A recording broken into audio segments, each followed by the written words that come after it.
দক্ষিণ আহতগুৰিৰ সাকুপাৰা সত্ৰত পালনাম আৰু গৰখীয়া সভা সম্পন্ন দ্বিতীয় বৈকুণ্ঠ ধামলৈ পৰ্যবসিত চৌপাশ। পূৰ্বৰ মাজুলী আৰু বৰ্তমান দেৰগাঁও সমষ্টিৰ অন্তৰ্গত দক্ষিণ আহতগুৰি সাকুপাৰা সত্ৰত বুধবাৰৰ পৰা 3দিনীয়া কাৰ্যসূচীৰে অনুষ্ঠিত কৰা হয় পালনাম। পুৱা প্ৰসংগৰে আৰম্ভ হোৱা এই পালনামত 2 দিন ধৰি পাঠ কৰা হয় হেজাৰী ঘোষা। অন্তিম দিনা অনুষ্ঠিত কৰা হয় গৰখীয়া সভা। পৰম্পৰা ৰক্ষা কৰি প্ৰতি বছৰে সাকুপাৰাবাসীয়ে পালন কৰি আহিছে এই পালনাম।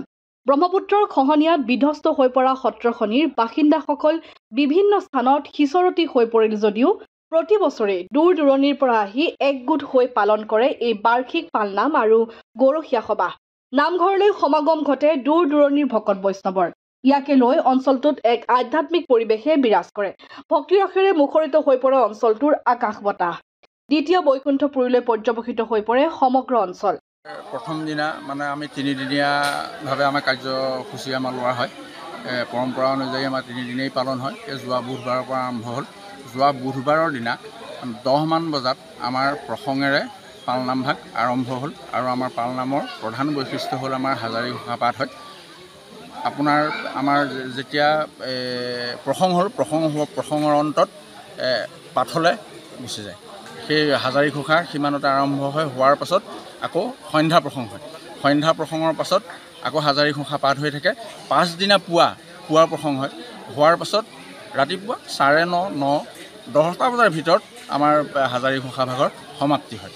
সমাপ্তিৰ অন্তত পুনশ্চ আকৌ আপোনাৰ হয় মানে নাম কীৰ্তন হয়। নাম কীৰ্তনৰ অন্তত পালনাম আমাৰ সিমানতে সমাপ্তি হয়। সমাপ্তিত আমাৰ সমূহ বৈষ্ণৱৰ মাজত চাউল হয়। চাউলৰ শেষতেই আমাৰ সেই পালনামৰ সিমানতে অন্ত। কিন্তু আমাৰ পৰম্পৰা অনুযায়ী আমাৰ 3 নম্বৰ দিৱসত আমাৰ যি গৰখীয়া সভা সেয়া আমাৰ পৰম্পৰা অনুযায়ী চলি আহিছে। সেই গৰখীয়া সভা হয় আজিৰ দিনটো। সেই গৰখীয়া সভা আজিৰ দিনটোতেই আমাৰ পালনাম আৰু গৰখীয়া সমাহৰ সফল সমাপ্তি। বিভিন্ন ঠাইৰ ভকত বৈষ্ণৱৰ সমাগম ঘটিছে। হয়, আমাৰ বিভিন্ন স্থান মানে আমাৰ পঞ্চায়তৰ বুলি আমি ক'ব লাগিব। আমাৰ পঞ্চায়তৰ প্ৰতিখন গাঁৱৰে আমাৰ প্ৰয়োজন অনুসৰি মানে কোনোবা এখন গাঁৱৰ 15জনে থাকে মানে কি আমাৰ পাঠভাগ চলাই নিবৰ কাৰণে যিসকল ব্যক্তিক আমাৰ অত্যাৱশ্যকীয় তেখেতসকলক আমাক লাগিবই। তাৰোপৰি আমাৰ পাঠত দায়িত্ব নথকাৰো প্ৰত্যেকখন গাঁৱৰে 4জন, 5জন, 6জন এনেকৈ আমাৰ বৈষ্ণৱ থাকে।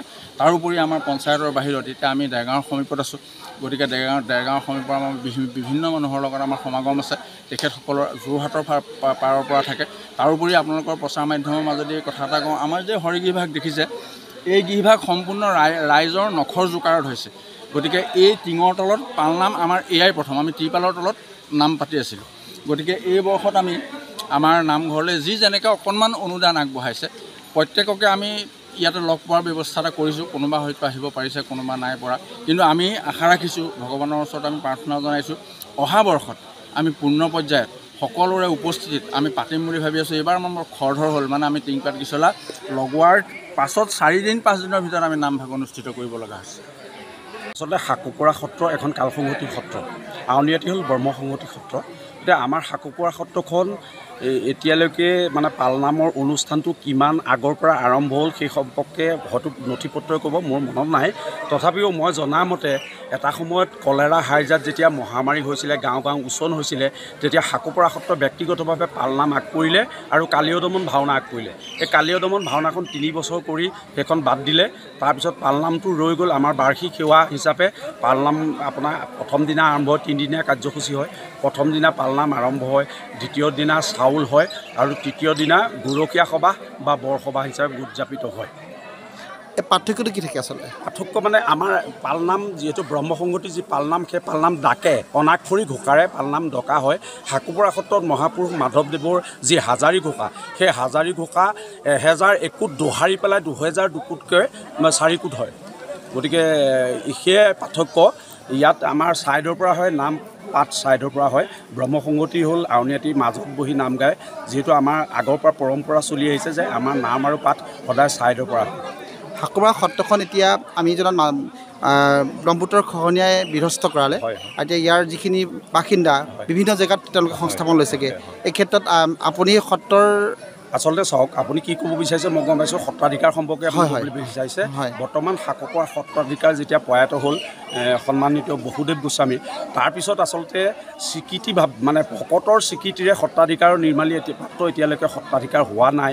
কিন্তু যিহেতু আৰু সত্ৰৰ মানুহবিলাক বিভিন্ন স্থানত আপুনি যে ক'লেই গোসাঁইসকলো সেইধৰণে গৰাখহনীয়াত পৰি বিভিন্ন ঠাইলৈ স্থানান্তৰিত হ'ল। মই লখিমপুৰলৈ গ'লোঁ, মোৰ আৰু এটা পৰিয়াল লখিমপুৰলৈ গ'ল, যোৰহাটলৈ গ'ল, শিৱসাগৰলৈ গ'ল, বিভিন্ন স্থানত স্থানান্তৰিত হ'ল। ভকতসকলো সেইমতে যাৰ অৰ্থ সম্পত্তি আছিলে বেলেগকৈ টাউনৰ ওচৰত মাটি কিনিলে বা যাৰ অকণমান কম আছিলে চৰ এলেকাত এতিয়াও আছে। গতিকে এই সমূহে গোটেই বহুধা বিভক্ত হ'ল আচলতে ক'বলৈ গ'লে। গতিকে সেই সত্ৰখনৰ মানে মূল সত্ৰ কালসংগতি ইয়াৰ মানুহবোৰক এতিয়া গোটেইখিনি চলাই মেলি থাকিবলগীয়া দায়িত্বত বৰ্তমান ময়ে আছোঁ বুলি ক'লেও ভুল নহয়। দেৰগাঁৱৰ পৰা ইন্দুভূষণ মহন্তৰ ৰিপৰ্ট, অসম আদিত্য।